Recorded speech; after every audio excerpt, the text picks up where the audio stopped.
Pernahkah kamu membayangkan bekerja di tempat yang tampak biasa saja, tapi menyimpan sesuatu yang tidak bisa dijelaskan dengan logika, di mana setiap suara langkah kaki, setiap bayangan di sudut ruangan terasa seperti memanggil-manggil nama kita. Malam di gudang tua itu bukan sekadar sepi, tapi hidup. Dan bagi seorang pekerja baru, malam pertamanya justru menjadi malam yang tak akan pernah bisa ia lupakan. Gudang itu memang luas dan gelap, berisi tumpukan peti kayu dan besi berkarat yang sudah berdebu. Tidak banyak orang yang tahu sejarahnya, kecuali beberapa pekerja lama yang lebih memilih diam ketika ditanya. Ada sesuatu yang mereka sembunyikan, sesuatu yang terjadi bertahun-tahun lalu, sebuah kesalahan besar yang berujung pada kematian. Dan kini, dosa masa lalu itu mulai menagih balasannya. Jadi, bersiaplah, matikan lampu kamar, naikkan volume suara, dan biarkan dirimu masuk ke dalam kisah ini. Sebuah cerita tentang pekerja baru penjaga gudang yang tanpa sadar membuka kembali luka lama yang seharusnya dibiarkan terkubur selamanya. Inilah kisah nyata yang tak seharusnya didengar oleh siapapun, kecuali kamu malam ini.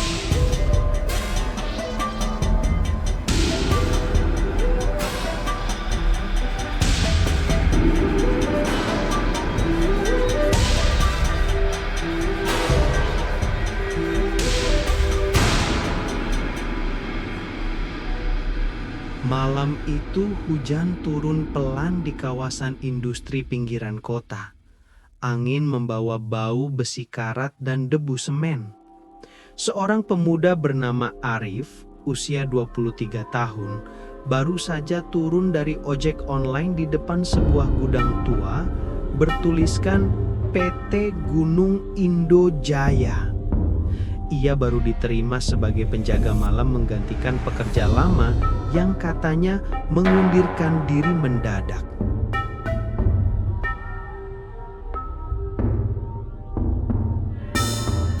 Dari luar, gudang itu tampak besar dan tak terawat. Dindingnya berlumut, cat pudar, dan sebagian jendela pecah. Lampu jalan hanya satu, berkedip-kedip lemah. Arif menelan ludah, lalu mengetuk pintu besi yang berkarat. Tak ada jawaban, hanya suara gesekan rantai dari dalam.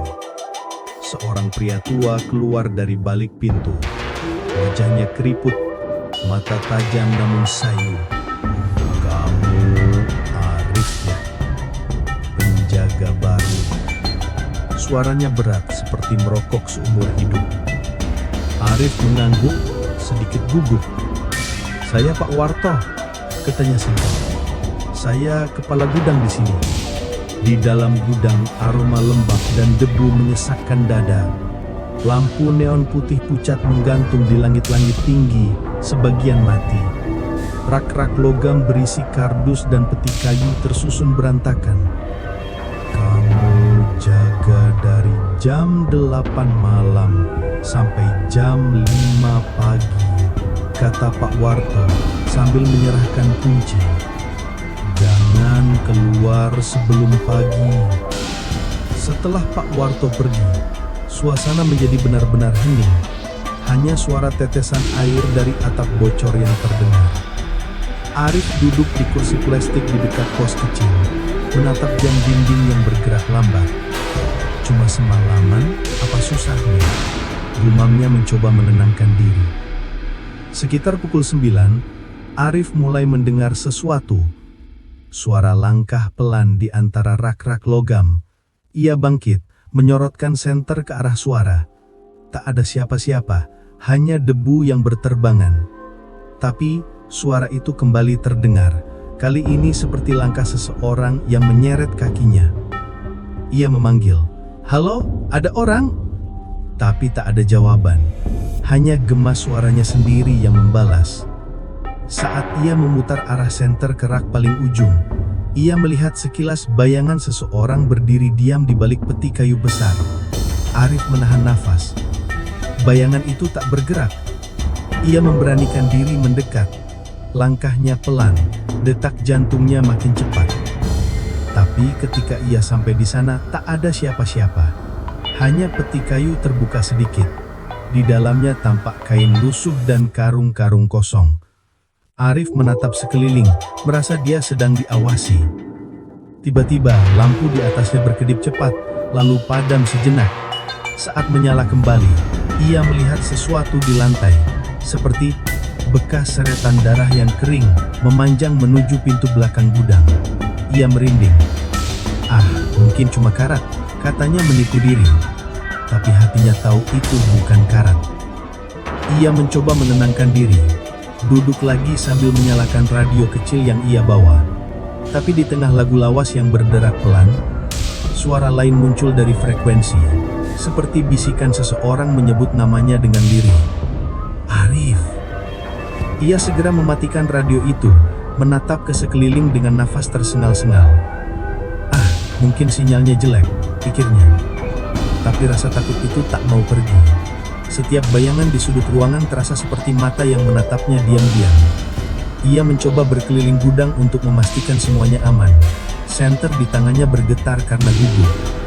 Di salah satu lorong rak, ia melihat sebuah papan nama besi jatuh ke lantai. Di atasnya tertulis samar, "Ruang pendingin lama, dilarang masuk." Arif menelan ludah. Ruang pendingin itu berada di bagian belakang gudang, kata Pak Warto tadi. Katanya, ruang itu sudah lama tidak dipakai karena sistem listriknya rusak. Tapi rasa penasarannya justru makin besar. Ia ingin tahu kenapa ruang itu ditutup rapat. Ia berjalan perlahan mendekat. Suara langkahnya menggema panjang di antara rak kosong. Udara di sekitarnya terasa lebih dingin, seolah ada sesuatu yang menyedot hangat tubuhnya. Setiap kali ia melangkah, cahaya senter seakan berkurang intensitasnya. Pintu ruang pendingin itu tertutup rapat dengan rantai berkarat. Arif menyorotkan senter ke arahnya dan melihat sesuatu yang aneh. Bekas goresan kuku di sekitar gagang pintu, seperti seseorang pernah mencoba keluar dengan panik. Saat ia jongkok untuk melihat lebih dekat, tiba-tiba terdengar suara ketukan pelan dari dalam. 3 kali. Lalu hening. Arif membeku. Urat di lehernya menegang. Ia menelan ludah keras-keras, lalu perlahan mundur. Tapi suara itu terdengar lagi. Kali ini lebih keras. Ia mundur cepat, hampir terjatuh. Lampu di lorong itu mendadak mati total. Dalam kegelapan hanya suara nafasnya sendiri yang terdengar. Sampai sebuah suara berat berbisik dari arah pintu. "Bukakan."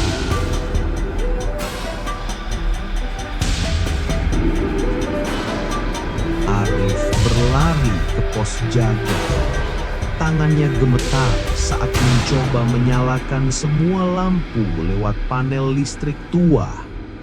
Saat lampu menyala lagi, ia melihat sesuatu di monitor CCTV kecil di meja. Pintu ruang pendingin itu terbuka sedikit, padahal tadi terkunci. Ia menatap layar itu lama, berharap matanya salah lihat. Tapi pintu itu terus bergoyang perlahan, seperti ada angin dari dalam. Kamera CCTV tiba-tiba berisik, lalu menampilkan gambar kabur, dan sesaat muncul wajah pucat seseorang menatap ke arah kamera. Arif menjerit kecil, mundur beberapa langkah. Ia menutup matanya, mencoba menenangkan diri. Tapi saat membuka mata lagi, di dinding pos jaga muncul bekas tangan berdarah, segar, menetes perlahan ke lantai. Dan di radio yang mati, suara itu kembali terdengar. Kau sudah membukanya. Arif menatap bekas tangan berdarah itu lama, tubuhnya kaku. Ia berlari ke toilet kecil di sudut gudang, membasuh wajahnya dengan air. Tapi saat ia mengangkat kepala, di cermin terlihat bayangan seseorang berdiri di belakangnya. Ia menoleh cepat, tapi di belakangnya kosong. Cermin itu retak sedikit, dan dari retakan itu mengalir cairan gelap seperti darah. Arif menjatuhkan botol air dan mundur pelan. Nafasnya memburu. Ia kembali ke pos jaga dengan langkah goyah. Di atas meja, kertas catatan yang tadi kosong kini penuh tulisan tangan berantakan. Dia masih di sini. Jangan buka ruang pendingin. Tulisan itu seolah digores dengan paku. Arif mulai merasa ada yang tidak beres dengan tempat ini. Ia memutuskan mencari informasi lewat arsip lama di lemari besi dekat pintu utama. Di sana ia menemukan berkas dengan label lusuh. Insiden Gudang 2015. Ia membuka berkas itu dengan hati-hati. Di dalamnya ada foto hitam putih seorang pria berusia 40-an dengan seragam keamanan. Di bawahnya tertulis Suparno, penjaga gudang, almarhum. Dahi Arif berkerut. Penjaga lama, bisiknya pelan. Di balik foto itu, ada laporan singkat. Ditemukan tewas membeku di ruang pendingin lama. Penyebab kematian tidak diketahui. Arif menelan ludah. Tangannya gemetar saat membaca catatan tambahan di bawah. Sebelum meninggal, sempat terdengar suara jeritan dari dalam ruang pendingin. Tiba-tiba dari arah ruang pendingin terdengar suara logam jatuh keras. Arif menoleh spontan, berkas di tangannya terjatuh. Ia menatap lorong panjang menuju sana, gelap total, hanya sedikit cahaya dari ujung lorong.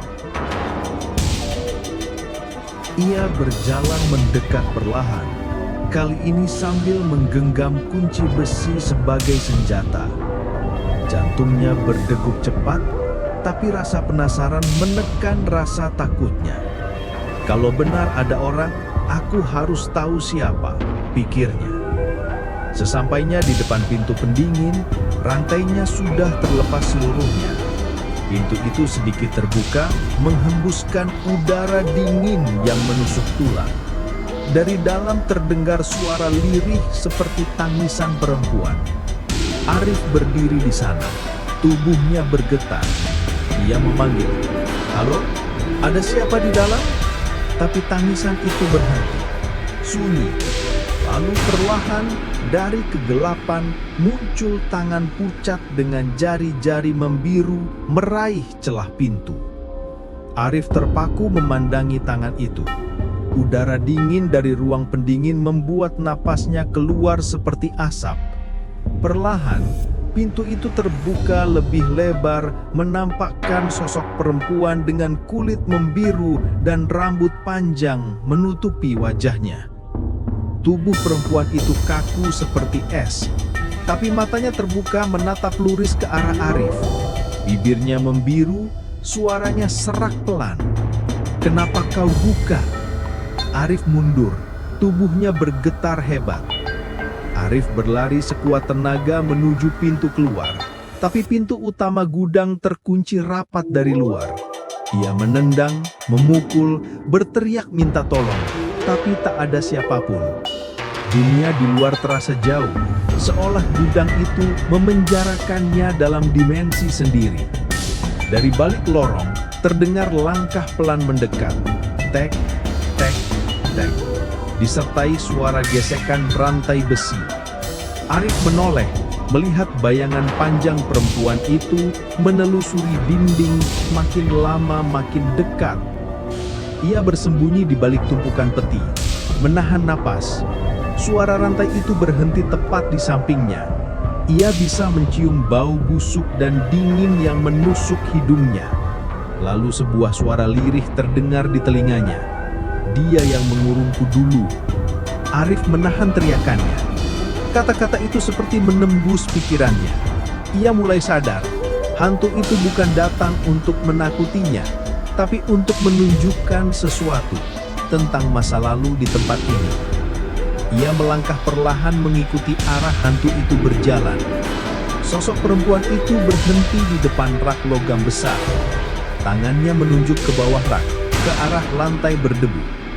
Saat dibuka, di bawahnya ada lubang kecil berisi kain lusuh dan sesuatu yang terlihat seperti tulang manusia. Ia mundur terpental, wajahnya pucat. "Astaga," bisiknya. Hantu perempuan itu perlahan mendekat, menatap tulang-tulang itu dengan tatapan sedih. Lalu ia berbisik lirih, "Aku dikurung oleh dia, Suparno." Arif melihat foto di berkas tadi, Suparno, penjaga lama. Ia akhirnya paham, hantu itu korban. Suparno yang dulu menguncinya di ruang pendingin, mungkin karena sesuatu yang lebih kelam. Tapi kenapa? Arif gemetar hebat. Ia memutuskan mencari tahu lebih dalam. Di meja pos jaga, ia menemukan tumpukan kaset CCTV lama. Salah satunya diberi label rekaman 2015 malam kejadian. Ia memasukkan kaset itu ke pemutar tua yang masih tersambung dengan monitor kecil. Gambar berdekrak muncul, memperlihatkan ruang pendingin dari sudut kamera atas. Dalam rekaman itu, terlihat Suparno, penjaga lama, sedang menyeret seorang perempuan muda dengan kasar ke dalam ruang pendingin.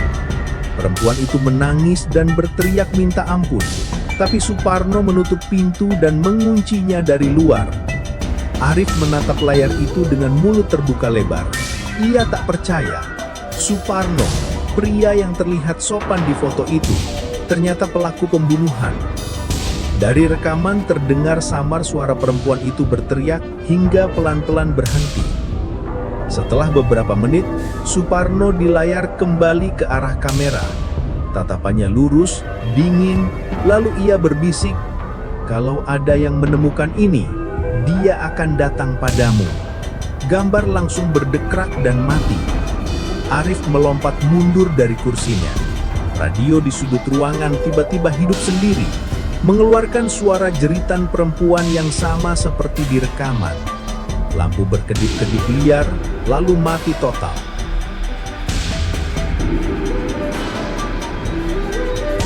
Dalam gelap, Arif mendengar langkah berat seperti sepatu bot lama berjalan di lantai beton.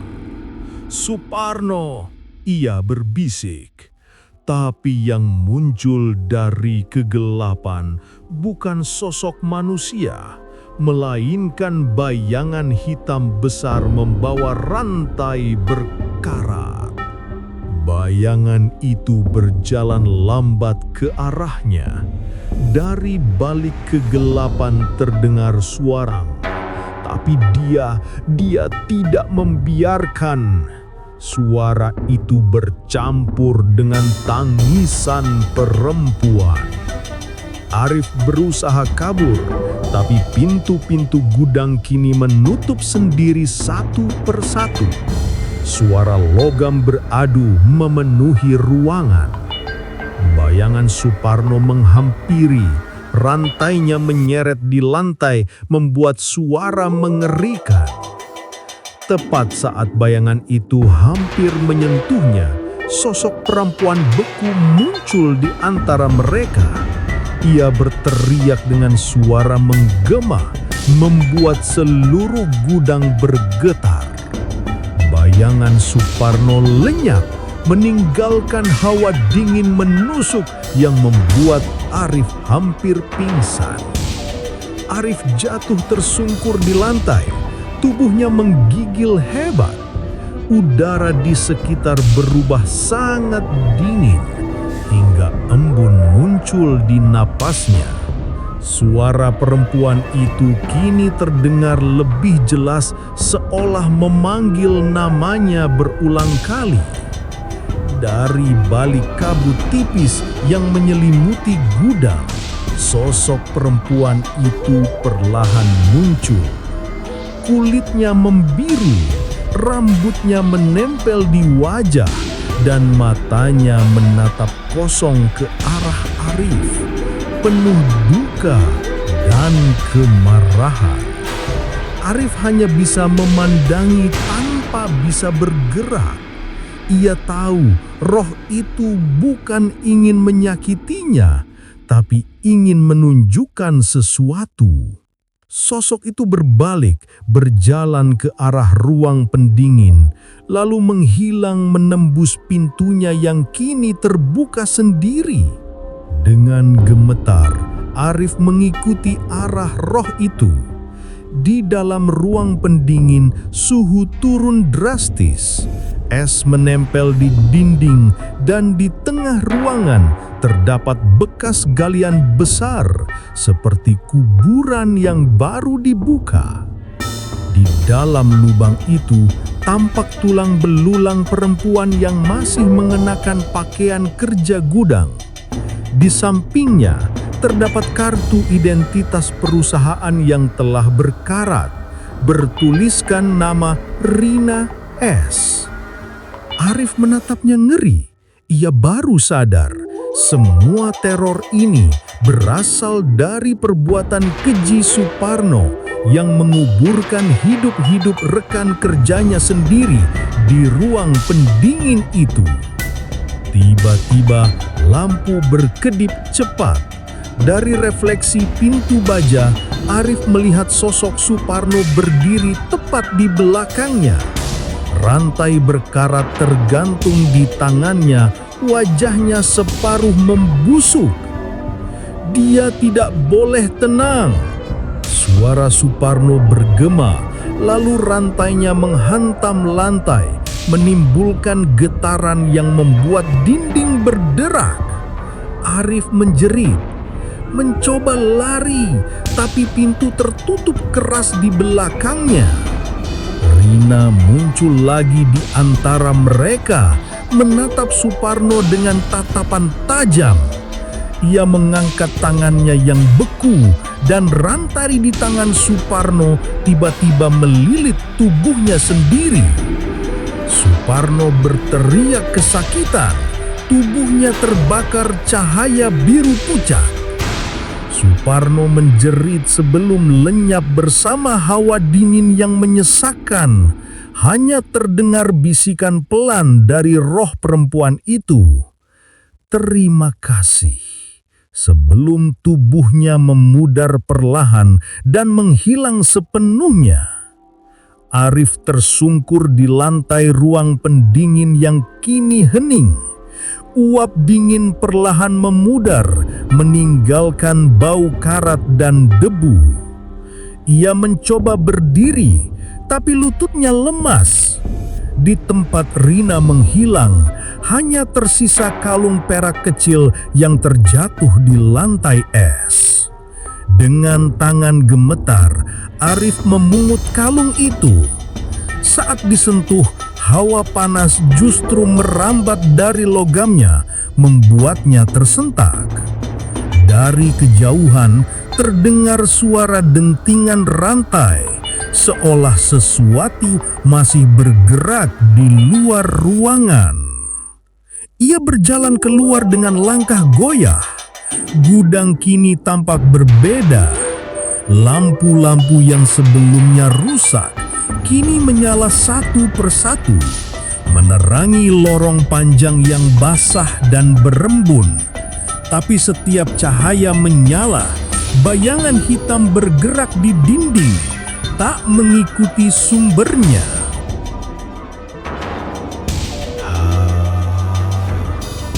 Arif berhenti di tengah lorong. Ia mendengar langkah kaki berat dari arah pintu keluar, seperti seseorang menyeret rantai besi di lantai. Namun kali ini suara itu terdengar dari dua arah sekaligus, dari depan dan belakangnya. Dari arah depan muncul sosok Suparno, kali ini dengan wajah utuh seperti manusia, namun matanya gelap dan kosong. Dari belakang muncul Rina, wajahnya tenang, menatap penuh iba. Arif menyadari mereka berdua belum benar-benar pergi. "Kau harus menyelesaikan apa yang kami mulai." Suara Rina terdengar seperti bisikan yang menembus kepala Arif. Sementara Suparno perlahan memutar rantainya, menatap tajam ke arah Rina. Lantai bergetar, lampu berkedip cepat. Dari bawah rak-rak besi muncul tangan-tangan pucat. Ratusan di antaranya meraih udara seolah mencari keadilan yang tertunda. Arif berteriak, berusaha lari, namun pintu utama tertutup sendiri dengan keras.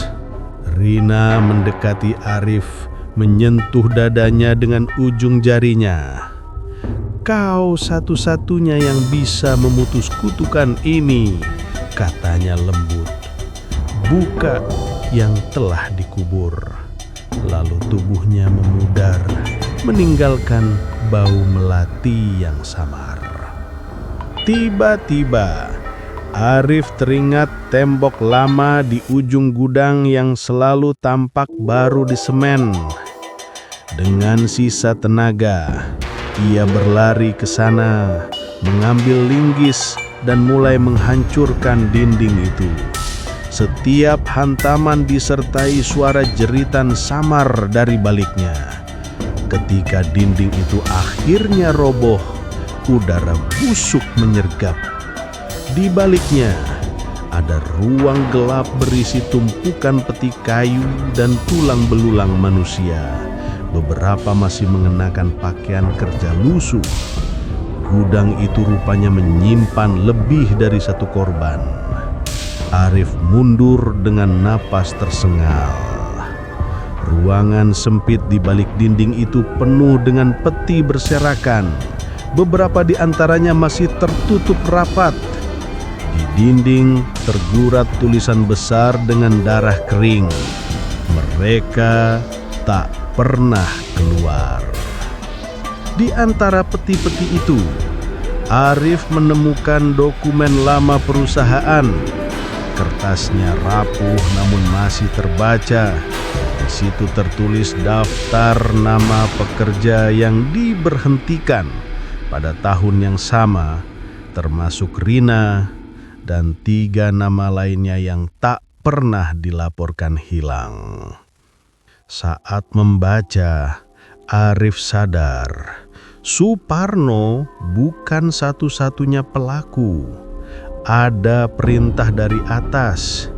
Gudang ini pernah menjadi tempat pembuangan bagi mereka yang menentang kebijakan perusahaan.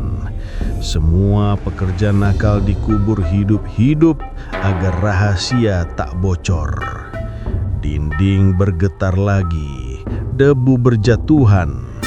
Dari arah belakang muncul bayangan Suparno, tapi kali ini ia tampak menyesal. "Aku hanya menjalankan perintah," katanya lirih. Air mata darah menetes dari matanya yang gelap.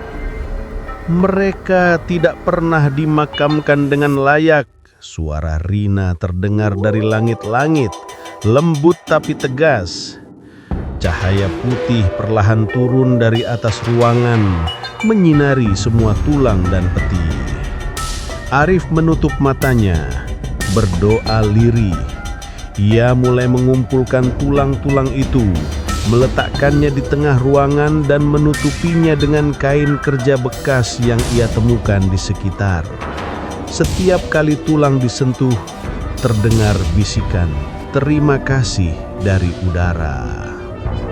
Saat doa terakhir diucapkan, Suara cantai berhenti. Gudang perlahan menjadi hangat. Cahaya lampu kembali stabil. Dari celah pintu, angin lembut berhembus masuk, membawa aroma bunga melati yang samar. Arif berjalan keluar dengan langkah lemah. Ketika ia menoleh, gudang itu tampak biasa saja, seperti tidak terjadi apa-apun. Namun di pintu keluar, ia menemukan sebuah papan kayu lama bertuliskan PT Gunung Indojaya, Gudang 7. Ia tahu semuanya belum benar-benar berakhir. Di matanya masih terbayang wajah-wajah yang memohon keadilan. Ia bersumpah untuk melaporkan semua temuan itu. Meski jauh di hatinya, ia tahu tidak ada yang akan percaya. Malam itu di rumahnya, Arif terbangun karena suara cantai bergetar di dapur. Saat ia menghampiri, kalung Rina yang tadi ia simpan di saku kini tergantung di atas pintu, bergerak sendiri. Dan dari arah luar terdengar bisikan pelan, "Terima kasih sudah membebaskan kami." Malam itu menjadi akhir dari kisah kelam Gudang 7. Arif mungkin telah menenangkan roh-roh yang terperangkap, tapi jejak dosa masa lalu tak pernah benar-benar lenyap. Setiap tembok masih menyimpan suara, setiap bau besi rakat masih membawa kenangan darah dan jerit minta tolong. Di setiap tempat kerja, di setiap bangunan tua yang kita anggap biasa, siapa tahu ada cerita yang belum selesai. Dan jika kau mendengar cantai bergetar di tengah malam, mungkin mereka sedang mencari seseorang yang mau mendengarkan kisah mereka. Terima kasih sudah menyaksikan kisah ini sampai akhir. Jangan lupa untuk menyalakan lonceng dan ikuti terus kisah-kisah kelam berikutnya di channel ini. Karena kadang kebenaran paling menyeramkan adalah yang tak terlihat.